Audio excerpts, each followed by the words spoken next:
இதை பாருங்கள், இந்த கேட்டர்பில்லர் எப்படி இன்ட்ரெஸ்டிங்காக உட்காந்து நம்ம ரோஸை சாப்பிட்டுருக்கு பாருங்க. இங்கே பாருங்கள் எவ்வளோ பெருசு பெருசாக இருக்குன்னு. இங்கே பாருங்கள் எப்படி சாப்பிட்டு பாருங்க. இது என்ன செடினா என்னோட ரொம்ப ஃபேவரட்டான ரோஸ். இது ஒரு வகையான ஒயிட் ரோஸுங்க. எவ்வளோ அழகாக இருக்குது பாருங்க. ஓகே, இப்போ இந்த கேட்டர்பில்லருக்கு நான் என்ன பண்ண போகிறேன்னு பாருங்க. இது வந்து நான் வீட்டிலேயே பண்ணுது.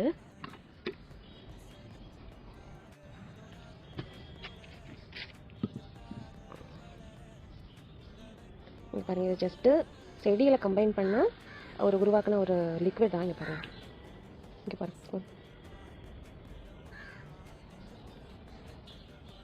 நல்லா அது மேலே ஊற்றி விட்டுட்டு அதெல்லாம் தாங்க முடியல பாருங்க. அப்படி நெளியுது பாருங்க.